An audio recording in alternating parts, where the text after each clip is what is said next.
Hello and welcome to this ZSH Power User course. I'm so excited to have you be a participant on this course, whether you've bought the course or you're part of an organisation that has purchased the course. I am truly excited to show you how to use ZSH to improve your workflow tenfold. So what we're going to be looking at in this quick introduction video is all the things that I'm going to be teaching you. Who am I? And a few other little things that I want to introduce and show you quickly throughout the video. So let's get started. So first things first, who am I? I am a JavaScript developer who has been working for the past 10 years in the web development industry. I have also worked in high frequency trading at a certain trading bank in London. I have done a lot of e-commerce in the past, so I have a lot of experience with e-commerce backend databases, collections of products and how we can merge those together to get certain optimizations around a particular product. Right now I'm currently focused on JavaScript, React mainly, Apollo and GraphQL. So these are the things that I'm using on a day-to-day basis, and generally speaking, you're running a lot of commands such as npm, git pull requests, yarn, docker. So all these things I'm going to be teaching you in the ZSH tutorials. In addition to my professional career, I've been creating tutorials online for many years now. I have over 300 program tutorials on YouTube. You can find that at Cognitive Search. And yeah, that's me. So let's go ahead and have a look what we're going to be doing in this course. Firstly, prerequisites. This is going to be mainly OS X based, but most of the stuff does translate over to Windows. We're going to be looking at stuff from switching to terminal to iTerm. So we're not going to be using command prompt or PowerShell, unfortunately. There is alternatives for Windows that you can look at, and I'm sure you can follow along. If you do get stuck in using a Windows machine, I will be more than happy to help, so just drop a message. Some sections are going to be specific to technologies that you can skip over. So we're going to be looking at stuff like npm, yarn, docker and git, mainly just how we can productionize our workflows and make it a lot quicker to get these instances running, or creating pull requests, or looking at the git log without having to type all the command.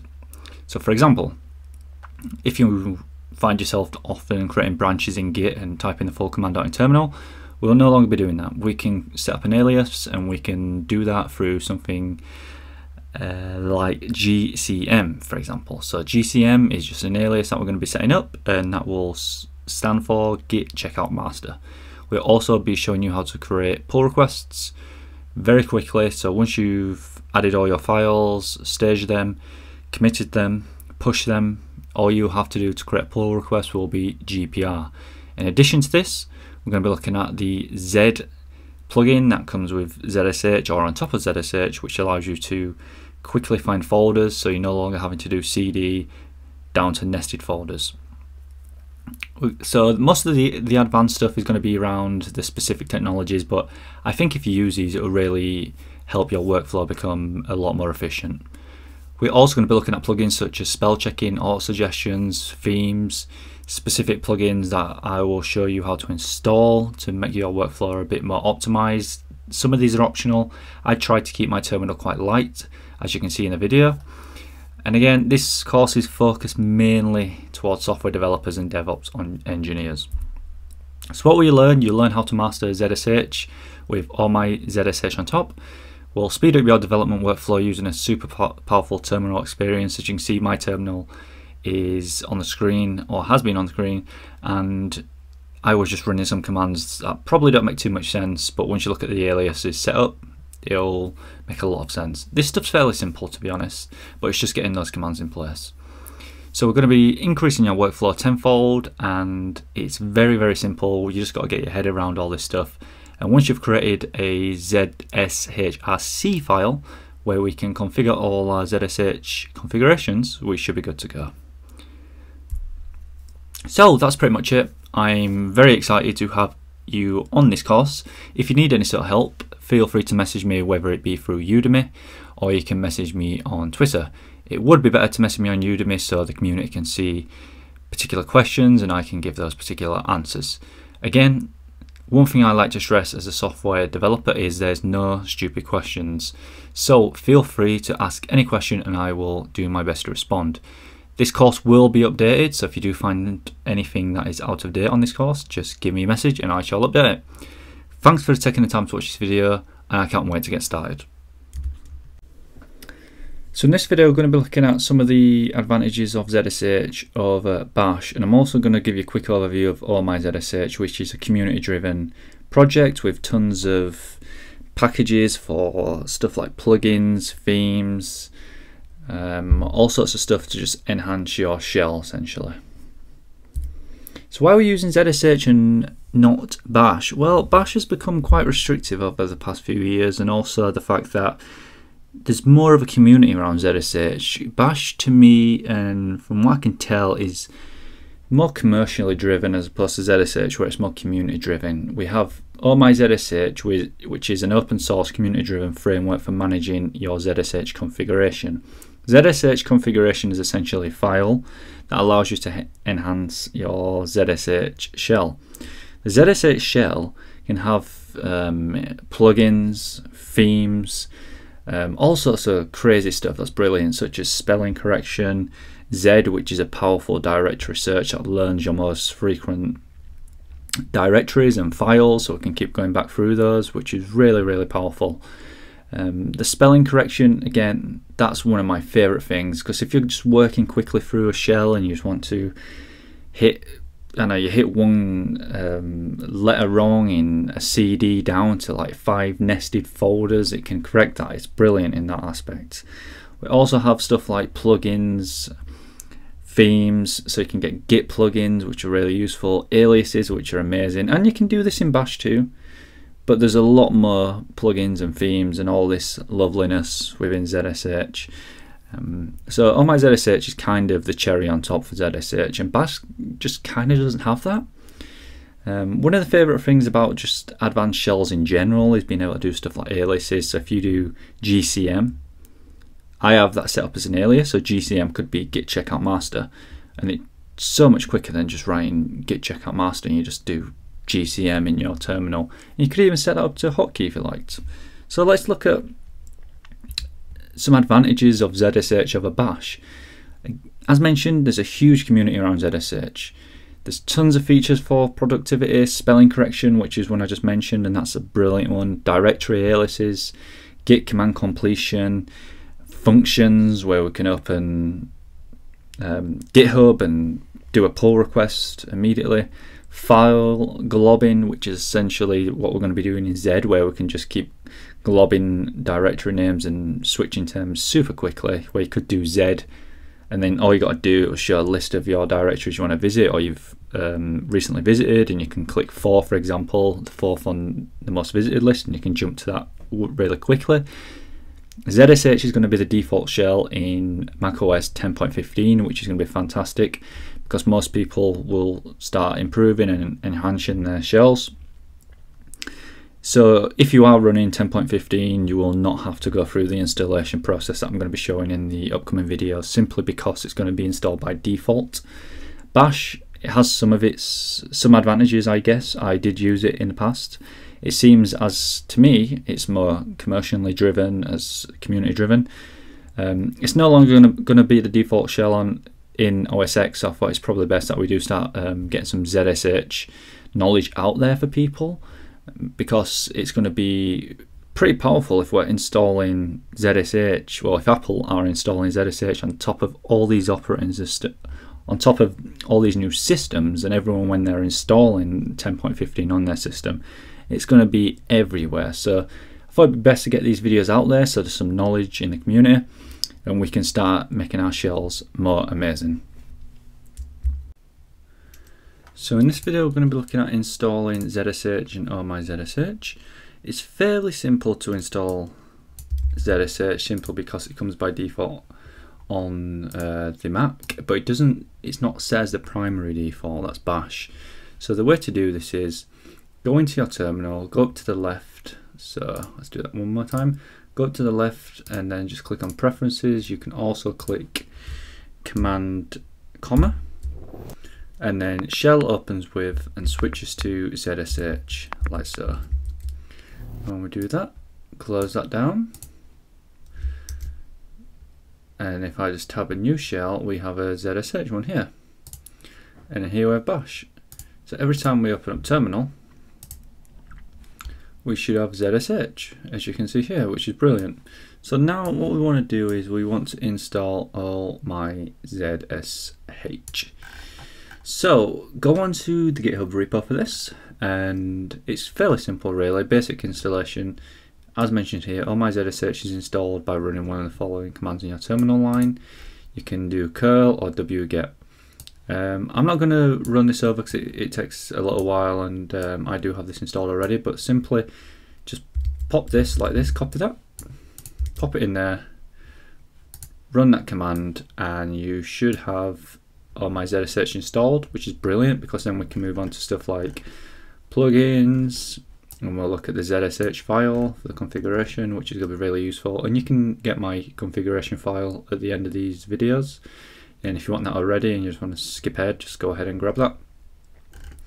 But yeah, we're going to be looking at all this sort of stuff, but essentially just to install zsh, that's all you have to do. And to install All My Zsh, all you have to do is just run either one of these. Recommended go with curl, that's installed by default, but if you must, go with wget. So yeah, let's look at the next video where we can be looking at customizing terminal a bit more, and eventually once we get set up we're going to look at themes, plugins, aliases, functions, stuff for Git, Docker, npm, all that good stuff. So in this video we're going to be installing iTerm 2, and you can use zsh through the standard terminal, but I recommend using iTerm 2. We get all the power of All My Zsh as well. And they classify themselves as the macOS terminal replacement, and I think that's a good classification because it is a brilliant terminal. So if you just search iTerm 2 in Google or whatever search engine you use, you should get the first result, which is iterm2.com. And essentially it's just an emulator, which I believe may wrap the original terminal, but in terms of technical detailing I'm not too sure on that. But one thing that we will get out of using iTerm 2 is a bunch of fantastic functionalities such as split panes, hotkey windows, so you can register a hotkey that brings up iTerm to the background running another application. So you can open this very easily, and we're going to look at how you can do hotkey windowing. Searching, this is one of my favorite things, so you can search within the terminal. It's really good if you're running tests, for example, if you're running something like React. Autocomplete is fantastic. Mouseless copy, that's brilliant. Paste history, that's another great one we're going to be looking at. Instant replay is pretty good too. Configurability, fantastic. We're going to be looking at how we can set up a zsh configuration file, and there's a ton of other stuff in here as well. You've got growl support. I don't think many people use growl anymore, but you can still get the standard notifications from OS X, and they do come up and you do get bells, which is nice. You can put profiles in. We won't be going too much into that, to be honest. So what's new in version 3? So you get shell integration, so you know where your shell prompt is, which is nice. Profile switching, inline images, so you get like emoticons and stuff like that, timestamps, password manager as well. That's pretty cool if you're in SSH configurations quite often. Annotations, that's cool. Badges, I've never been a huge fan of badges. I think they make your terminal look pretty nasty, to be honest. But yeah, there's a ton of stuff in here. iTerm 2 is just brilliant, so I do recommend downloading. All you have to do, click on download. You can get a stable release or a test release. Go for the stable release, and when you get it, you should hopefully get something like this. iTerm, and then what you want to do is just drag it into your applications and then let it overwrite. So once you've dragged it over into your applications, if you already have iTerm 1, it will overwrite, but if you don't have iTerm whatsoever, just drag it in there and it shouldn't ask you anything whatsoever. And when you do have iTerm installed, you can put it in your dock, or we can look at hotkeying, which is what we're going to be looking at as well shortly. Hotkey window, which is really good, so we can just, fire iTerm 2 up really quickly. But yeah, go ahead, open iTerm 2 and you should get something that looks like this. How cool is that? It's nice. I've kept it pretty basic. It's running ZSH, which is what we're going to be focusing on here. We have All My ZSH and ZSH installed now, and iTerm, so we're ready to get going. In this video, we're going to look at how to set up your ZSH configuration file. This is most likely the most important aspect of all the tutorials, simply because this is the foundation of our plugins, themes, aliases, functions. So we're going to go ahead and set this up, and there's a few prerequisites here. So firstly, you're going to find that the location of this particular file will go in here. As you see, I've got a backup here of of my main file, and I can show you what that looks like right now actually. So if I open this up, you can see there's a whole bunch of stuff in here which you can download from the resources. I'm going to keep adding to this every so often, and if there's anything useful you find, please let me know and I will add it in here, because I'm always looking for stuff like this too. So first, I just want to explain here, we're going to export ZSH here. We can give it as theme, our plugins, our source. So for example, highlighting, syntax highlighting, extension for browsing, custom aliases, get aliases, npm aliases, and just a few comments I've left in. So I'll clean this up and then I'll put this up on the resources. But yeah, so to go ahead and do this, let's fire up iTerm. And as you can see, it's pretty bland because we don't have a configuration file. So what you want to do is, essentially, we're going to be creating this in the root directory, which is essentially this. So let's have a look where we are firstly. So we're here, and we have a ZSH highlighting. But the quickest way to do this, and I'm not sure if you are, let's have a look. So let's see what's in here. So we can match this up with where we want to go. Some people may start at this particular point, but where you actually want to be is in users. Then your username. Let's have a look where we are now, which is good. It's not showing any hidden files, which it's not alarming, but I like to turn hidden files on. So we can do this in VI, or if you have code enabled, which most likely I don't think that would work unless you already have some sort of configuration set up. So this is the command we want to run, which is zsh then rc. So that's the command you want to run, and you got to make sure it's in this particular format like so.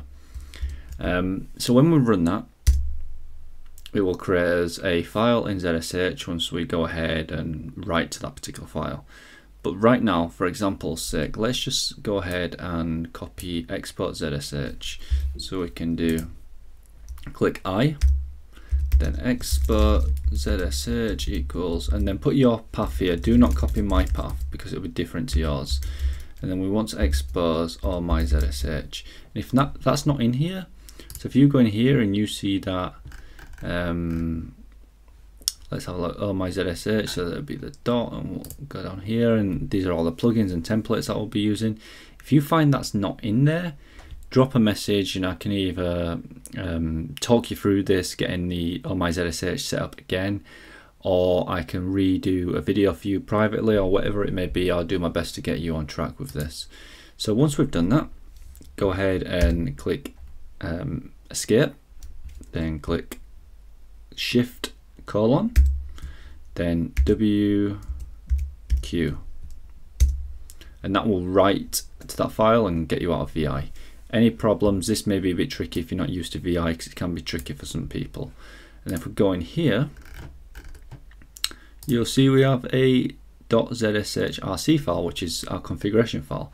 And if you don't see these, all you have to do is just do a quick Google for show hidden files in Mac, run that in your terminal, and it'll restart the Finder, and you'll see all your hidden files, which I find is really useful. And then instead of running it in VI, so you could kind of do the opposite, right? You could go ahead, turn on all the hidden files, and then you could maybe go into text editor and save a file like this. That means you don't have to use the VI editor. So we can just right click open text edit, and we can say hello, and we can save to that, and I'll just show you that I am telling the truth, and there it is, it's in there. So it's probably easier than using VI, and you can also open this in like VS Code or whatever other application you use, maybe using something from JetBrains or Notepad++ or whatever text editor iTerm it may be. So yeah, that's how you create a ZSH configuration file, and we'll look at adding plugins like these particular ones very shortly.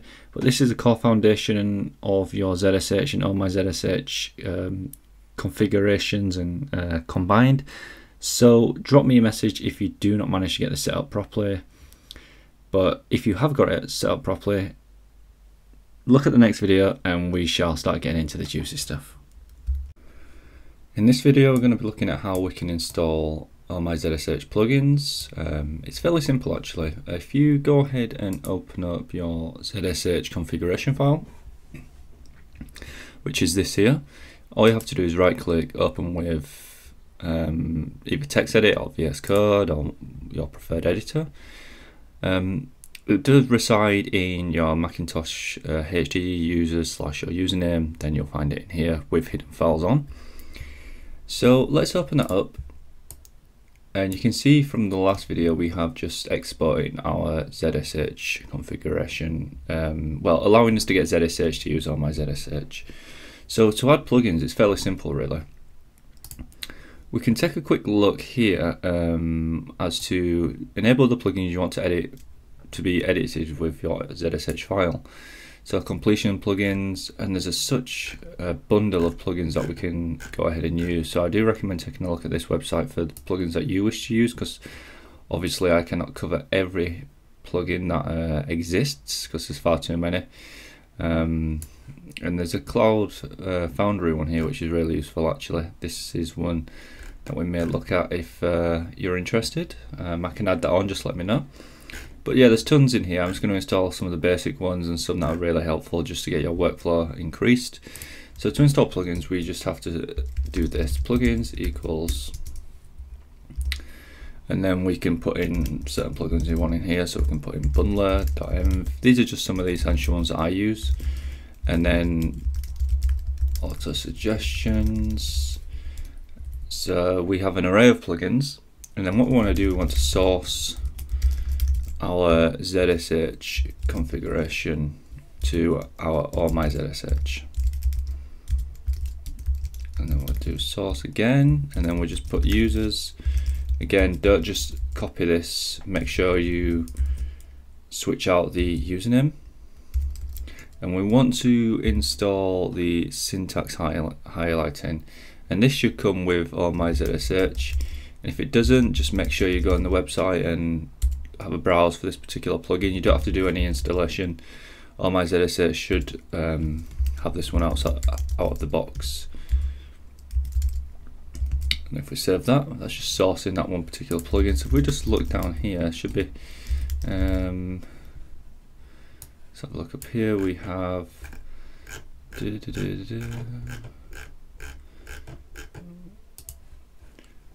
so let's do ZSH syntax highlighting. So it's kind of like the fish shell. Fish is an alternative shell, but for ZSH. So there's a few questions on the FAQs here, and I'll show you how these work actually in just a quick second. So it wraps a few plugins. Does it work for internal search? Blah blah blah. So essentially what you want to do, how to install, let's take a quick look. We can do brew. You have to install brew for this, which is homebrew, and what you want to do is once you do this particular line here, it should install this file, and then all you have to do is, like I've done here, is source it, but I've sourced it directly to my configuration, and this is something that you can also do. Again, if you do have any issues with this, just give me a quick message and we can take a look at this. And that's how you activate the plugin, which we've done here. Some plugins you have to do this, some you don't. It's just a bit of trial and error, really. So once we've done that, we can save that, and your zsh file may not look like this. It may be filled with the default template, and I recommend just deleting everything in there and going ahead and following this tutorial, because we want to make sure that we're building up our own configuration and not using plugins and themes that come by default from the All My Zsh or zsh configuration. So essentially, if you want to use a plugin, put it in here. If the plugin doesn't exist by default in the All My Zsh bundler, like this particular one, just go ahead and source it. It's fairly simple. Essentially what you do, you just brew install, then source the plugin. So if we save this, and then we open up iTerm,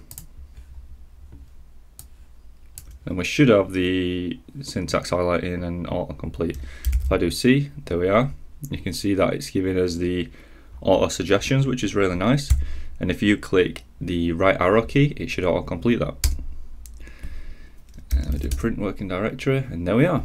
So that's how you add plugins. We're going to look at adding plugins in the next tutorial. It's adding a few more useful plugins and sourcing them, but I just want to keep on with the plugins for a bit, and then we can move on to themes and then aliases and things of that nature. So in this video, we're just going to take a quick look at how to install a plugin. Generally, all the plugins you want come with the All My Zsh bundler. And if you do want alternative plugins, you can just source them like we did here.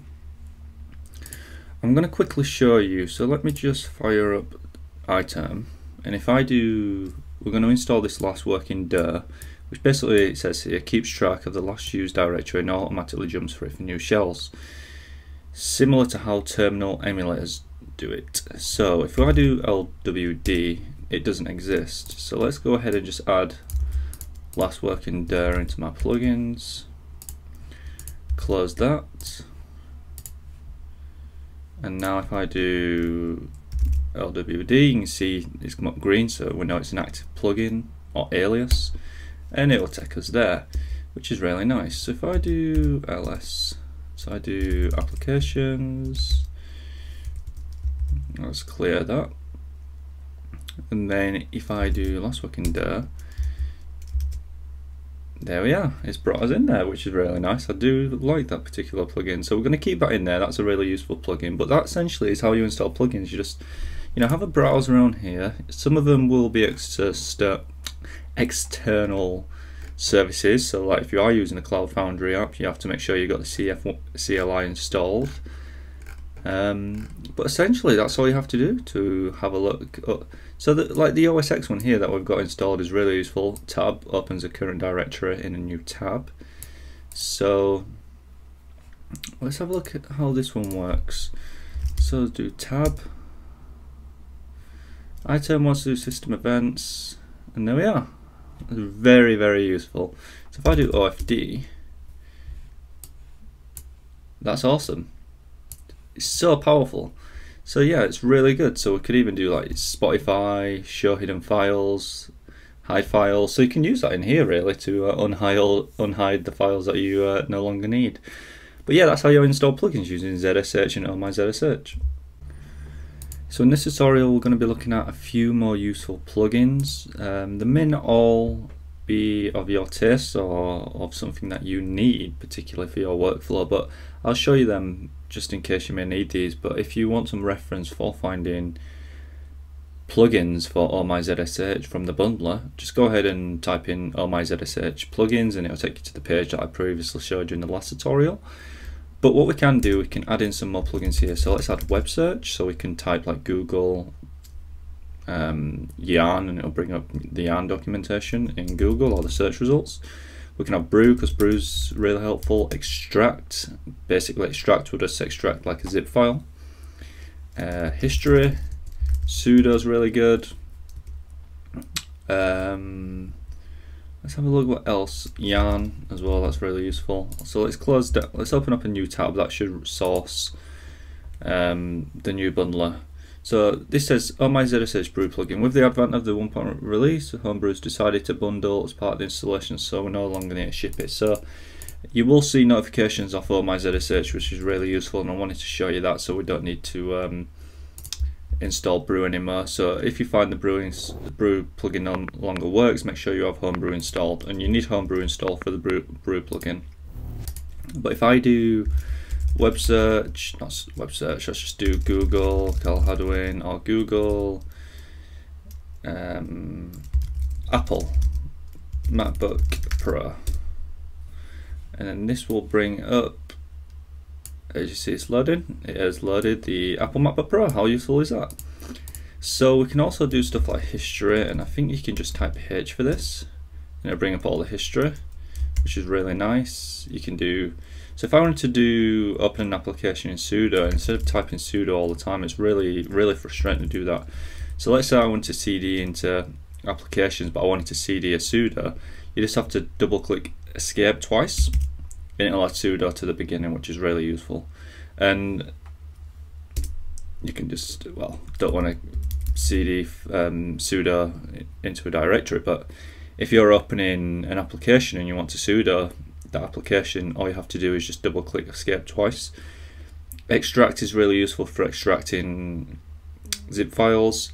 Yarn, if you've used Yarn before, Yarn's really useful. It's just a package manager essentially, a dependency manager, much like npm. It runs pretty much along the same lines, but it'll give you nice suggestions like yarn add, for example, yarn link, and all the nice features in there. But that's just a few quick useful plugins, and you don't have to use these if you don't want to use these. You can remove them from the plugins array, which is in here. But I'm going to keep these in for now, and I may modify them, but we'll see. Let me know what plugins you use, because I'm always looking for more useful plugins, because it's more of a community aspect, finding what plugins and what aliases to use. It's forever building your workflow zshrc file, just to make sure you're always on top of the latest features, and also making sure that you are increasing your productivity by using these workflow files, because no one wants to be typing sudo or git checkout master all the time. But anyways, that's just some of the most useful plugins I use, and I hope that was useful. So in this video I'm going to show you how to install themes. It's fairly simple, and there's a ton of themes that you can install, but some of them don't always work too well, so just be a little cautious when installing. Don't think you've done something wrong. Just the fact of the matter is that some of the themes just don't work that well, and some have prerequisites too. So if you want to install something like Agnosta, there's also additional setup that you must install. So I'm just going to quickly go ahead and install a theme just to show you how this works. All you have to do, and it's really simple, is just do zsh_theme equals, and then type in the theme that you want. And these are all out the Oh My Zsh themes, and you can install additional themes, but these are pretty great, these themes. But when you do run or do some sort of configuration to your zshrc file, you want to restart iTerm, and we'll look at in the future how we can just type update to update the shell. But there you are, look, it's installed some sort of theme. Doesn't look the best, honestly, but you can change the appearance and stuff in here too, theme automatic, all this stuff. But yeah, you can install all the themes in here. Just switch your ZSH theme to one of these, and like I did say, some are prerequisites. So if I do bearer in here, and if you don't wish to install a theme, like I don't install a theme generally, there we are, it changes. You can use the default theme, which is this one here. I'll just install that, close this, and then it just brings us to here, which is gives us a nice default look with the arrow, which is nice, just shows what directory we are in, and it kind of just makes it look a bit smoother and less like convoluted. So yeah, that's how you install themes.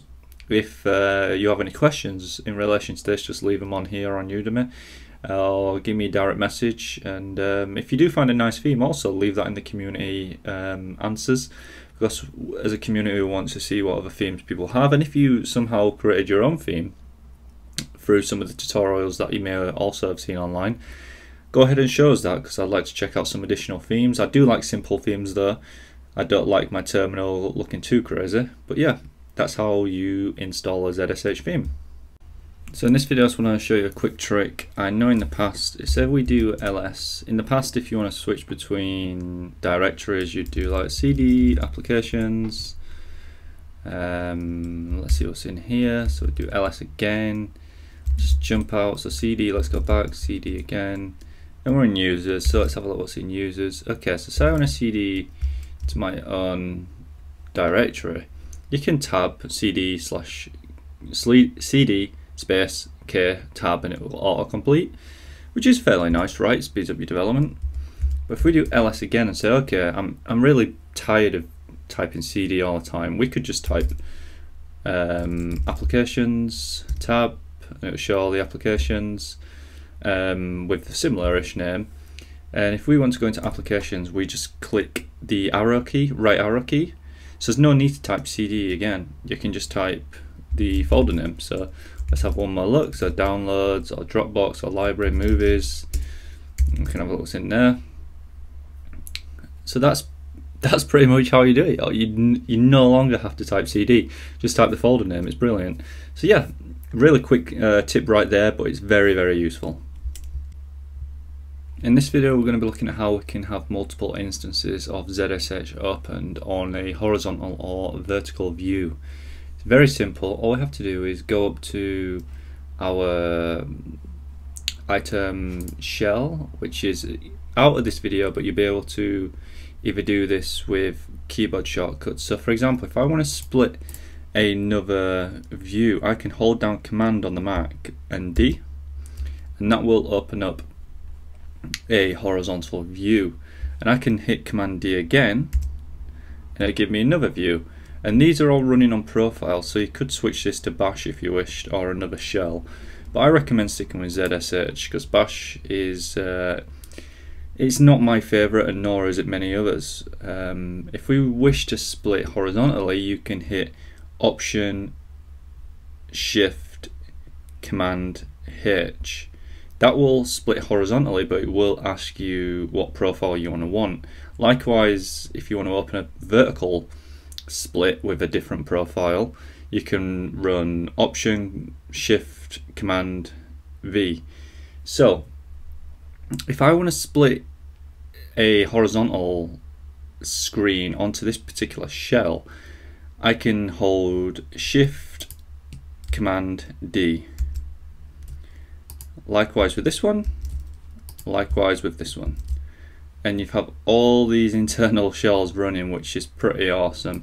And if I hit Command D on this one, I can open up another shell, likewise with this one. And if I want to do a horizontal one in here, Command D. If I want to do a vertical one in here, Command Shift D. And you can see how it just gets crazy but awesome at the same time.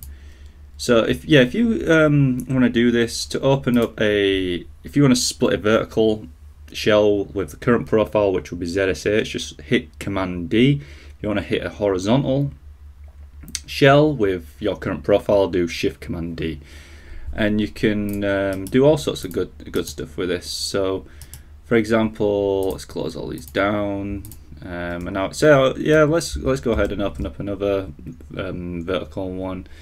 You can do that, and you can also, like, have the options here where we can split them vertically or horizontally if you want to not do it with keyboard shortcuts. But I recommend doing it with keyboard shortcuts because it just gets a lot quicker and your workflow increases. So just to recap, if you want to open up a shell, essentially, so if we open up a basic shell and you want to have two shells essentially next to each other, and you want to have one vertically, you do Command D. If you want to do a horizontal split, you do Shift Command D.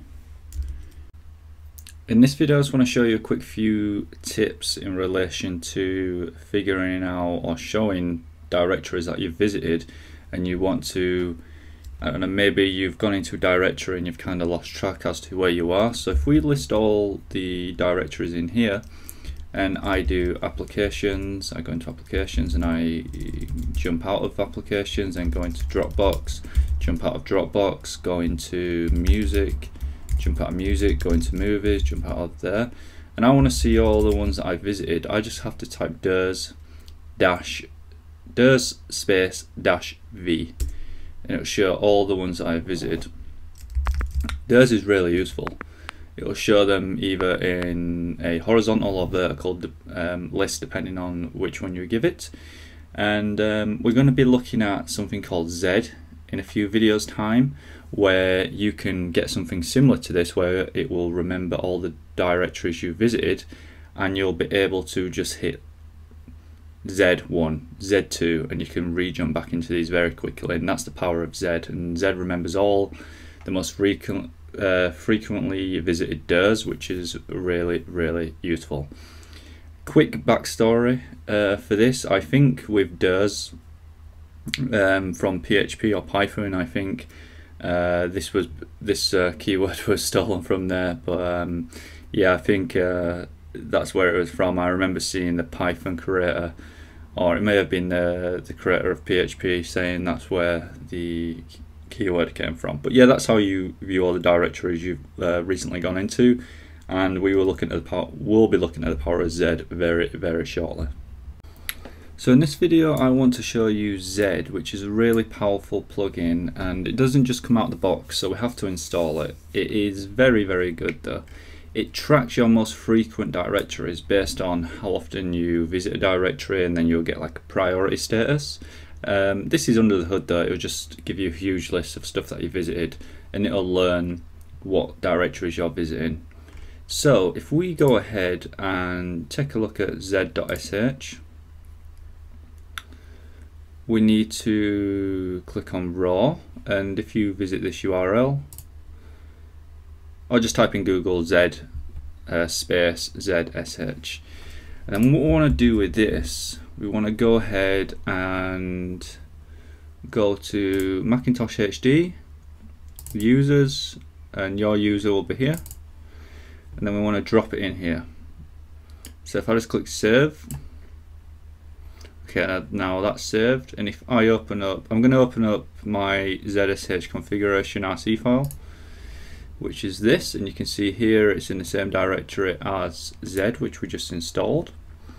And now what we want to do, we want to add Z in here. So let's do a comment, Z extension for browsing, and then we'll do dot z.sh. I just want to confirm it's in there, so if I jump to my directory, there it is, and here's my zshrc file.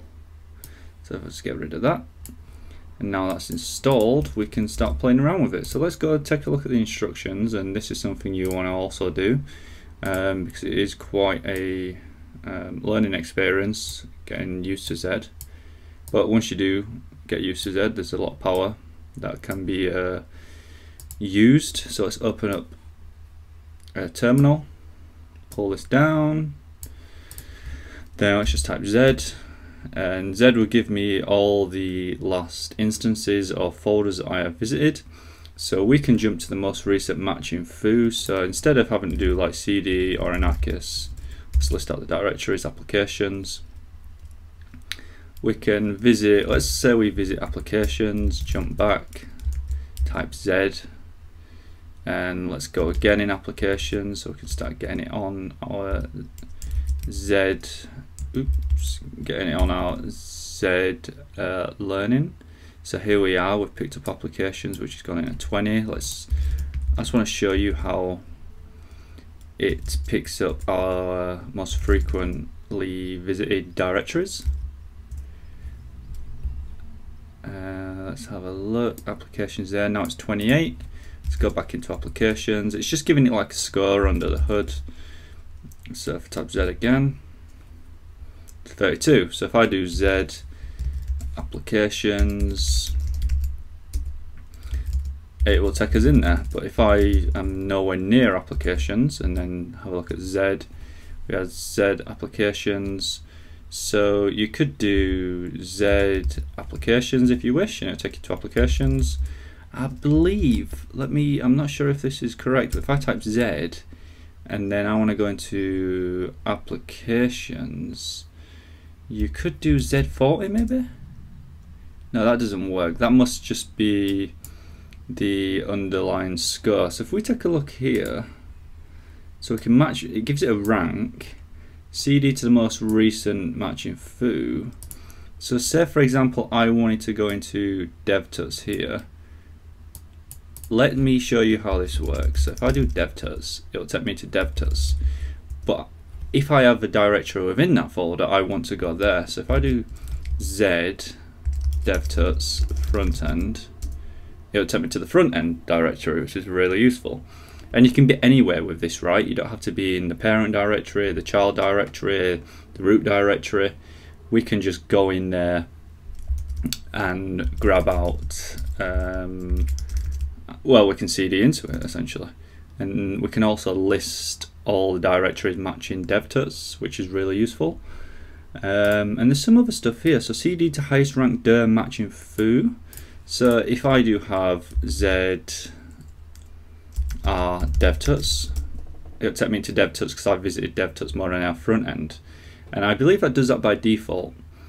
But there's a ton of stuff in here. So restrict matches to subdirectories of the current directory, match by rank, match by recent access, remove the current directory from the data file, which essentially just removes it from here. So we don't have to, so say if I've got DevTuts and I've got DevTuts front end that I want to jump into and I want to remove DevTuts.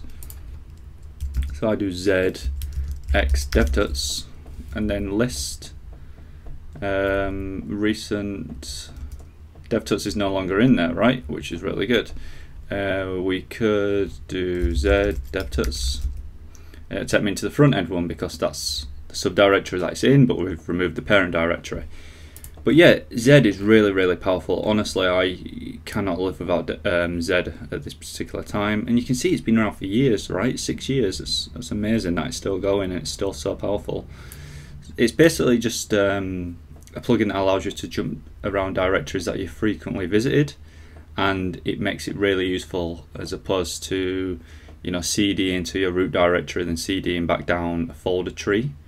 Whereas if we're 4 levels deep in a directory and I'm like, oh, I want to go back and I want to go back to the second folder in there, and I've visited it a few times and it's on my Z list, it knows that I've been in there. Well, you can do that with Z. It's really, really powerful. This is a must for your plugins. So hopefully this is a really, really useful plugin for you, and I hope it's helpful in your workflow going forward. In this video we're going to be looking at ZSH spelling correction, and this is an auto correction and it can learn particular things. So if you type stuff like in LS but accidentally you type SL, you can get correct SL to LS, and if you click, well, it doesn't really give you an informative instruction as to what to do, but if you take this as N equals no, Y equals yes, and that's pretty much all we have to do this. If I just click yes, it will give us the ls command and it will run that automatically for us. It does this all the time, and it's quite a controversial topic to be running. Not a controversial topic as such, but it's more of a controversial plugin to use, and it doesn't come out the box as standard. It gets included, but to actually enable it you have to do setopt correct. And not many people seem to like this because it kind of slows down their workflow. You can turn this off by doing unset opt, and that'll turn it off. But if you want to turn it on, you can do that. So let's just run that. And let me run SL, and we can just look at the commands, what it does actually. So if I run SL, let's do A. So SL E, and if I do SL again, do yes, it will automatically correct that, but it seems to only do this for the commands as such. It doesn't seem to be too helpful. So it's a controversial one in the sense that it can get a bit annoying, depending if you want to type all your commands really quickly and you don't want to have to wait around to autocorrect all this stuff. Personally, I sometimes use it, sometimes I don't use it. It's one of those really. So it's up to you if you want to go ahead and use that. If you do want to go ahead and use that, just run setopt correct, and that's pretty much it really. All you have to do is just, you know, you misspell a command, or you do like SL, let's do AE and SL. So yeah, it pops up each time. It's sometimes it's useful, sometimes it's not. Let me know what you think, if you think this is a useful plugin or not. And yeah, it's up to you really if you use it. It can be useful, and sometimes it can get a little frustrating to use. Welcome to this video where we're going to be looking at ZSH syntax highlighting. We have already touched on this previously when we were setting up the plugins, and it's fairly simple to set up, but if you do have any trouble, the Git repo is here. So how to install, see the install.markdown.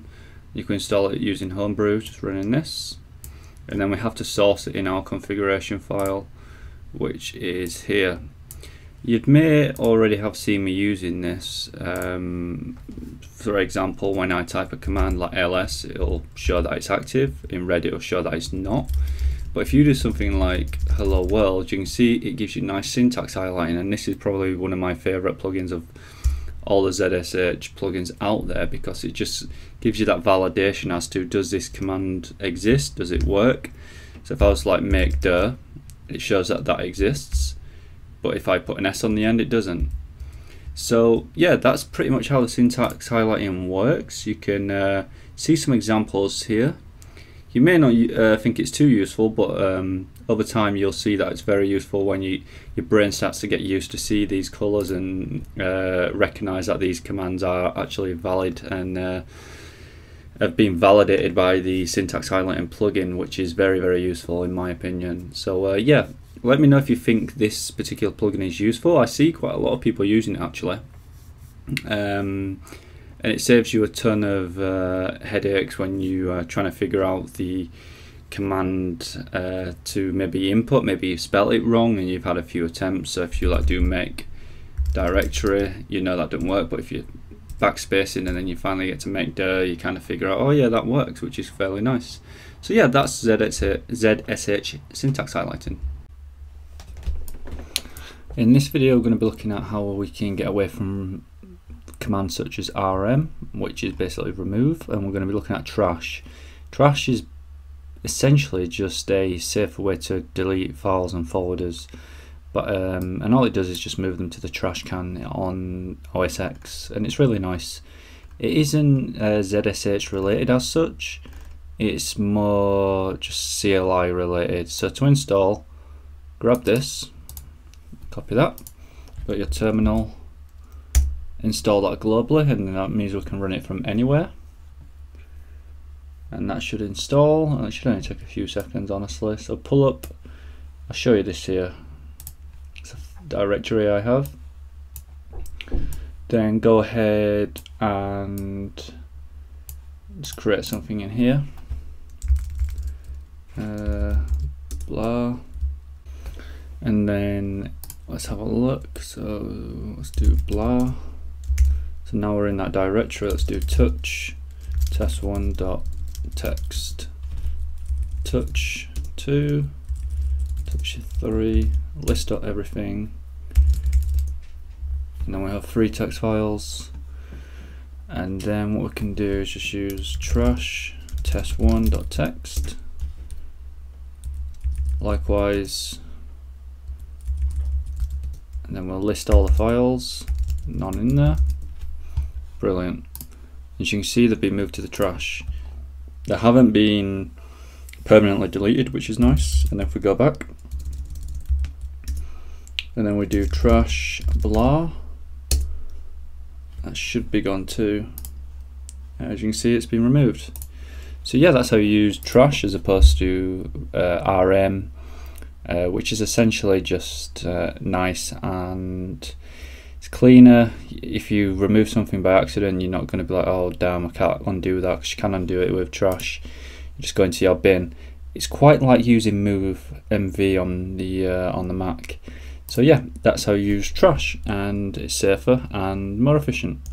So in this video I'm just going to quickly show you how aliases work and how we can set up an alias. So for example, if you wanted to type, and I've now mentioned this a few times, git checkout master, and you're probably typing that a lot, you may want to alias that to GCM. But in this case I'm just going to quickly show you how to set up an alias. And again, let's go to our Macintosh HD, then go to users, then your user, and then we'll open up our zsh configuration file.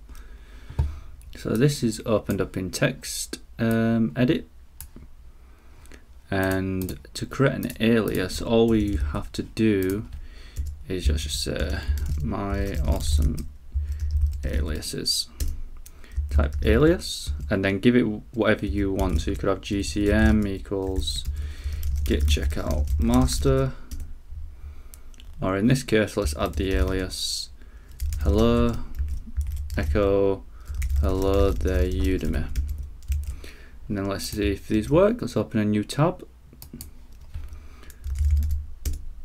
and there we are. That's how you add an alias, and I'm going to show you how we can view all our aliases and then also add a bunch more that are going to be really useful. This is where the true power of ZSH will shine through very shortly. Hello and welcome to this video where I'm going to show you how to update your zshrc configuration file, so we don't have to always source the file just to update our configuration. Generally what I've been doing is just creating a new tab each time. So if I go in here, let me open up my configuration actually, and we will see this. So hello there Udemy, update me. So that will update, right? So if I just type hello, it's telling me to, go ahead and essentially update, but well, I want it to update. I don't want to have to restart a new shell each time. So you could do this, which is source, and then you just source the file. And then if we go back and click hello again, there we are, it's updated, but that gets kind of tedious and we don't have to do that every time. So what we can do is we can run this here, alias update. So if I go ahead and save that, and then if I just source this one last time, then I go ahead and change echo hello there, I am updated. And if I just run this hello, it will say update me. Then if I just do update and then rerun hello, there we are, it updates, so it sources it nicely. That's the best way to do it in my opinion. There's probably other ways to do it, but it's quickest. We don't have to open a new tab or restart the terminal. Sources the file and we don't have to remember to write all of this when we can just write update. So yeah, that's it. Welcome to this video where I'm going to show you how to list all your aliases through the ZSH shell. We're using iTerm for this as we have previously installed, but let me quickly show you how to see all the aliases, and you'll see quite a lot of aliases in a second, simply because we've got a few plugins that have aliases too, like the Git plugin, the OSX plugin. So let's go ahead and just type alias and that'll show all your aliases. So if you're looking for an alias and you've forgotten it, just type this. And there we are, we have a ton of aliases. We've got the yarn aliases, which is like yarnad, yarnad dev, Yahoo, which is the web search from the web search plugin. We have all the yarn plugins, global update. Some of these I reset and put them to myself, but I also like to use a few, so I do like to reset them. We have a bunch more here, so like RD for remove dir, which we're kind of not doing anymore, we're using trash. We have make dir, which is nice. We have map, which is web search using DuckDuckGo. We have history, and we have a bunch more in here. So we have all the Git aliases too, but I'm going to be overwriting these with some of my own aliases because these are fairly hard to for me, they were fairly hard to remember, and I kind of wanted to give them something that was a bit more intuitive. We have more Git aliases in here. We have fetch, cherry pick, that's very useful. We have a bunch more here, so like sudo, which is nice. We have the sudo alias, which is just the underscore. We have G just for Git. find, so find stuff, bundle. We have the CD aliases, so you can CD back as many times as you want. So yeah, that's how you view all the aliases. We have a bunch of them in here, and these all come from plugins that we've installed at the beginning. But you can keep installing plugins, keep creating aliases, but we're going to create our own custom aliases very shortly. Welcome to this video where I'm going to be showing you how to set up Git aliases. We already do have a bunch of them, but I want to overwrite a ton of them. This is mainly because I think the ones I've created are a bit more concise than the ones that come with the Git plugin. So if we go ahead and open up our zshrc file, we can remove these aliases here, and I'm going to paste in a bunch of aliases that you can grab from my zshrc file, and I'll leave these in the resources. But these are the aliases that I think are the most useful for Git.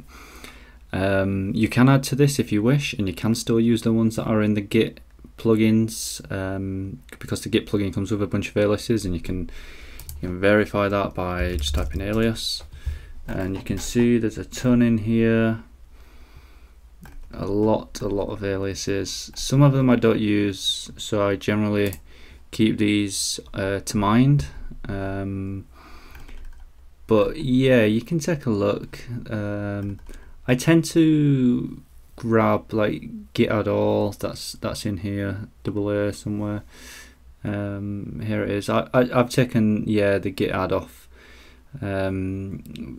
Basically simply because I think that's easier, and generally when you're working on a new branch you will find yourself just using git add all for all the stuff you've used, unless you're doing split commits, but that's another topic for another day. But yeah, these are the ones I use daily, so I've gone with these, and I found that these work really well. And generally if I need to go into stuff like cherry picking and looking at the diff, I don't do that often, to be honest, so I find that these are the ones that work well. The git commit here is actually a function that we'll go into later on, but essentially what it does, it'll git commit with a message and go ahead and you can just write that message. So if you do a git add all, that'll do a nice git commit. But also I have added a few different ones like git push, then set your upstream to your origin, so you can set a remote origin. I do like this one most though. That's GAC, so git add all and git commit all, and then your message. So if you did this in terminal, GAC no on the auto suggest, this is my new feature, and that will do git add and git commit, and then you can just do g push after, which will push that up. You can also add, if you wish, one like this. So let's just copy this line here, and you could do gc push and git push, and that will do your git add all, git commit with a message, and your git push. You have to be a bit careful though here, because the aliases what I want to show you don't work too well. Like this one here probably will not work, simply because it's using a, I'll show you actually why this will not work. So for example, circ, let's say I'll show you how this gets read by the CLI. So even though we've said we can do this, it's not actually possible, and that's a nice learning curve, because you get to learn things like this when you're going through these particular stages. So if I do gcap, it's probably going to say, look, there's no message, and simply because when you're doing typing this, it's going to do git add all, and it's going to do git commit m, and then it's going to do g push, and that it never actually gets to the point here where we can type in a message. It does get to this point, but it's just going to go, okay, the message is blank, and it'll push. So it probably would give you some sort of, maybe it'll give you an error, or it'll just allow you to push with no message, or you could just add a default message if you wish. So what you could do, you could just add a default message here like default commit. I wouldn't recommend ever doing this, but you know, for the extra points as to knowing why this happens, it's probably worth knowing that this isn't a feasible feature or alias, so we can delete that. But yeah, those are, just want to recap, those are the aliases that I use on a day-to-day basis. I generally use this one most, GSE. So GSE, then I'll just do after that gpush, and that seems to work really well for me. So yeah, let me know what you think. If there's any others that you really like, go ahead and let me know, because I'm always looking for new ones. I do like this one from here though, that I do use quite often, but it's not in here. So gg pull, so git pull origin, and it'll pull the current branch from the origin. And there's a bunch of other decent ones as well. But yeah, just find what works for you and just add them in there. But I do like having them in here as well, so I don't have to do git alias, and it just overwrites them. It still works. So yeah, thanks for watching. Hopefully that was helpful. Welcome to this video where we're going to be looking at npm aliases. It's going to be similar to the git video, so if you just want to skip ahead of all these videos and go grab the configuration, that's fine. You can find that at the end in the resources. But I'd just like to talk over how the configuration actually works. So let's go ahead and pull up the configuration. So if we go into users, users, Carl, we have a configuration here, and then I'm going to just paste these in again. Like I said, you can go grab these and I'll just quickly talk over them. So these are the npm aliases I again find really useful on my day-to-day job. So npm install, npm run start, run build, run dev, run test watch, run test validate, and rmn, which is remove force node modules, which generally sometimes you do, then you do an npm install. You can also flush npm as well, which is really useful. So and we can change this to, let's say we'll do that to echo as opposed to the bash configuration that I have had in the past, and we can continue to keep modifying this as we go along. But this is the most useful npm aliases I find. We're going to do ones for yarn too, even though we do have the yarn plugin installed.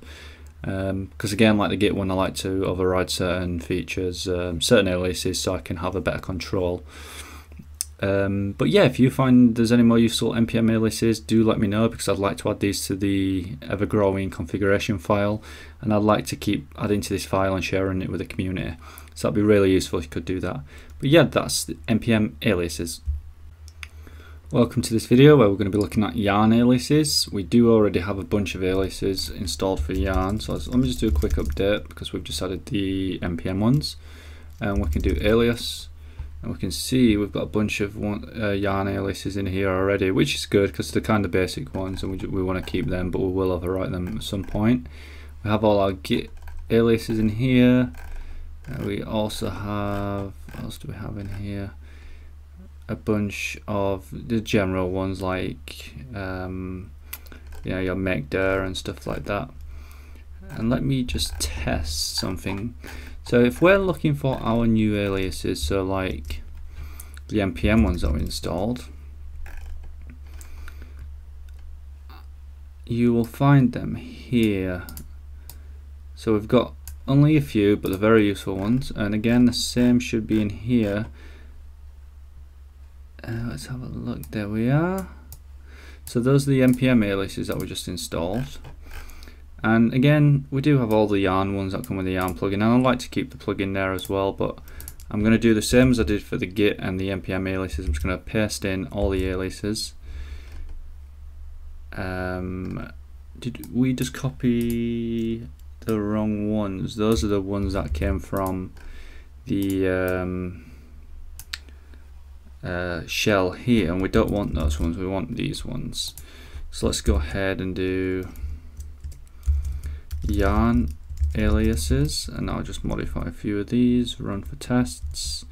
These all look good, that's perfect. These are ones I use day to day. You're probably using the same stuff if you're using yarn, so stuff like storybook, test watch, commit. Some people won't use yarn commit, but if you do have yarn commit in there, that's really useful. It'll give you a QA prompt. We've got the linter, we've got the build, we've got the run, all the stuff you need. Generally it's quite similar to what's in here, and it really depends. I like to add YA in there because some other aliases that are quite similar, and in here you've got just Y T or YUC, Y global coverage upgrade. But yeah, they're all useful. It's good to have your plugin aliases and also your own aliases. That's the best match that I find. But again, if there is any yarn aliases or npm or git aliases that you think I should add, just let me know and I shall add them. Welcome to this video where we're going to be taking a look again at aliases, and this time we're going to be looking at Docker. There's only a few for Docker, but these are the most useful ones that I find. So again, we'll do the same format, paste them in, and this file is included in the resources, so go ahead and download that, it'll be really useful, and then just do a quick update, so source your file or open a new shell. So in here we've got an alias for Docker stop, Docker restart, Docker up, Docker rm, which will remove all your instances of your Docker children. So yeah, that's pretty much it for Docker. If there's any Docker experts out there that find that they're using more aliases or you know, full-on commands all the time, then please do let me know and we can add these to the configuration file and share that with the community here. But yeah, that's how you add aliases for Docker and yarn and npm. As you've seen previously, it's very simple, just add an alias. But these are the most useful that I've been using, but I'm only a high-level Docker user just for starting Dockerized containers and things like that, really. But yeah, that's the Docker aliases. Hello and welcome to this video. I'm going to show you how to get a better Git log visualization through your zsh iTerm terminal. Generally what you get is something like this when you do a Git log, and it's not too bad, right? But we can make it better. So if we go ahead, let me just keep that open. If we go ahead and go down here in our Git aliases and paste this, I'll leave that on the screen, but again, it is in the resources because it's quite a hard one to read, that one. And then if I go ahead and just do a quick update, let's make sure that is valid. So git log, would you like, no I wouldn't. And then we can do glog, and you get all the nice linear structure of everything that's going on, who did it. So you can see there's two different accounts from me, one will be on a different Git configuration file, and it's just so much easier to read and it's so much better. So yeah, add that in your file and you'll have a nice Git log. Welcome to this video. I'm going to quickly show you how we're going to be adding more aliases, and these are just going to be other aliases, let's call them, and I'm going to show you in this video how to grab your IP address, and for obvious reasons I can't show you this running, but just take my word that it actually does work, and if it doesn't, just give me a message, but you'll see. And that's the alias. Essentially all it does a call request to IP echo, and it'll give you a plain address back. I obviously can't do this because if someone does find my IP address, they have the opportunity to either DOS or check for open ports on my address. So yeah, hopefully this comes in use in the future. Maybe you just want to quickly grab the IP address you're on, and yeah, we'll keep adding to other aliases, and I'll show you some other cool aliases that we can add. Welcome to this video. I'm going to be showing you how to check the usage of a folder so we can look at the storage and what's on the disk. So let's open up our configuration file, go down to our other aliases, paste in alias usage equals du-h-d1, give that a save, open up a new tab. We need to add in there our update for updating the source file, and if I just go ahead and run usage, it grabs all the usage that's in that particular folder. So it's telling me that the folder is 703 megabytes. We've got 440 megabytes in the front end, 28 megabytes in the node modules, 241 megabytes in the back end, 20 megabytes in Git, and then we also have Circle CI in there as well. So it's very useful if you're running projects, you just want to see how much is in there. And like for example, if I go into the front end, you'll see that the usage is most likely going to be the node modules. Yeah, we have nearly 400 megabytes in the node modules. So yeah, that's how you run the usage, and it's a very, very useful alias. Welcome to this video where we're going to be adding other aliases. This one's going to be another quick one. This is another useful one that I use for grabbing the port, so we can see what's running. So we can run p, which essentially just tells us what's on a port. So if I just do a quick update of the source, and we do run p, and we've got to do colon because that's the syntax, unfortunately, and we can see what's running on that particular port. Very useful if you want to kill that. So now if you wanted to kill that, you could do kill 68248. I'm not going to kill that because it's a server, a web server that I've got running currently, but that's how you check what is currently running on any port, and all you got to do is just change the port number at the end. So again, run p, and then just give the port to the alias. Really useful.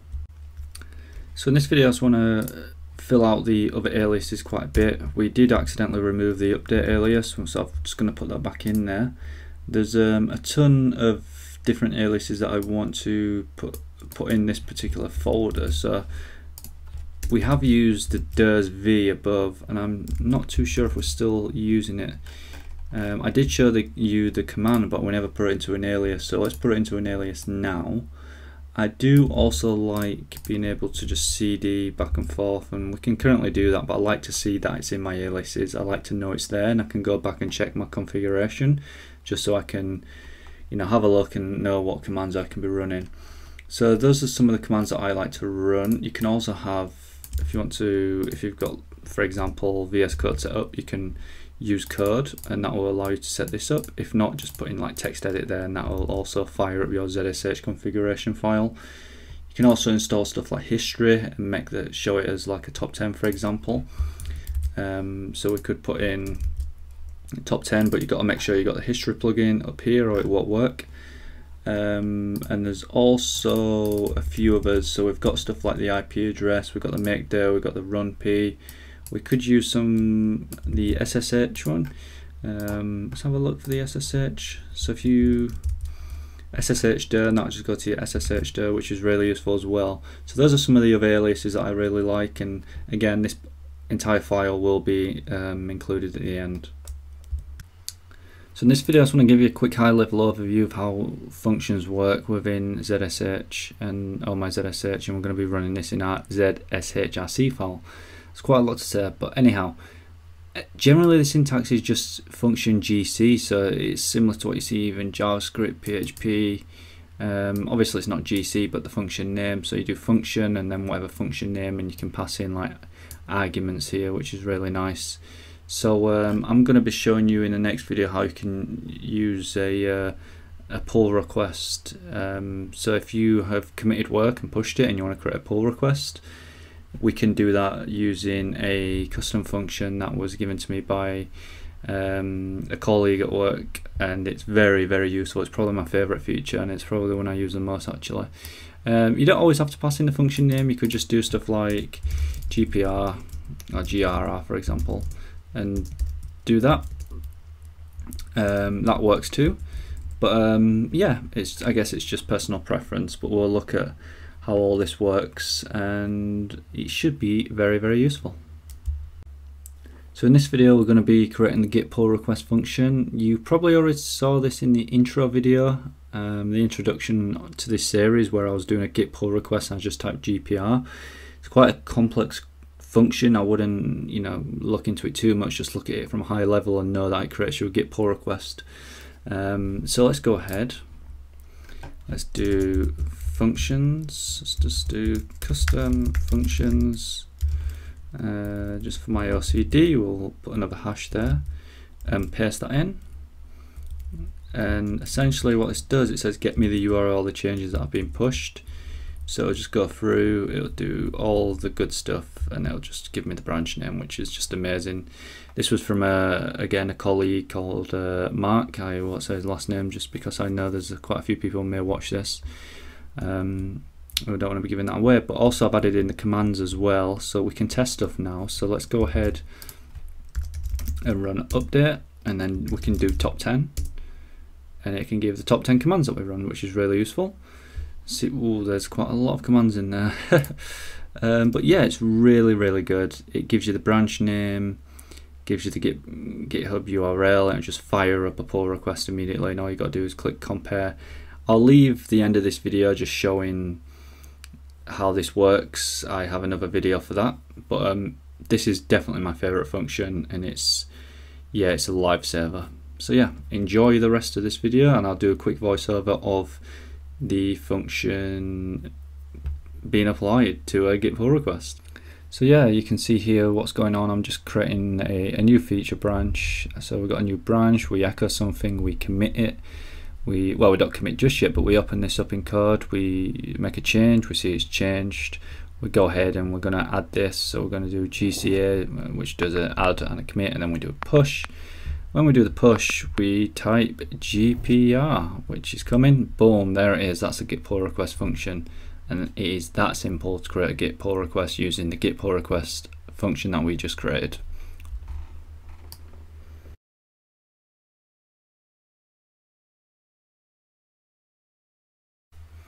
So this is the final video in this series, and I just want to give you the completed zshrc configuration file.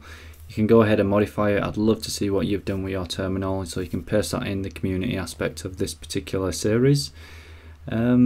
Yeah, I really appreciate you taking the time to actually watch all these videos if you have managed to get through them all, and I'm sure that your workflow using a terminal will have increased tenfold now, from Git to npm to Docker to Yarn to using Z for extension, for grabbing files and folders, using your own plugins like CF. Get rid of CF, we don't need CF. Do we need CF? No, we can just use Cloud Foundry. But yeah, all these plugins come from the bundler, and you know, if you want to install other plugins like the syntax highlighting, I've shown you how to do that. A few modifications here. I've loaded in NVM because I like NVM to be run and have the you know, the usual version, or the most up-to-date version, or whatever the package or project I'm working on is using. And especially globally too, you want npm to run globally, and there's also different versions you can use. So if you've got npm, you can change the version, which is really nice. But anyways, don't want to get too off topic. This is the final video, and this is the final file that you'll be able to download. So hopefully this is really helpful, and you should have an amazing terminal that increases your workflow tenfold. So any questions, do drop them in the comments. I'd love to see your questions, and I'll do my best to answer them. But once again, thanks for taking the time to watch this series. It's really appreciated, and hopefully I'll see you in a future series. Bye for now.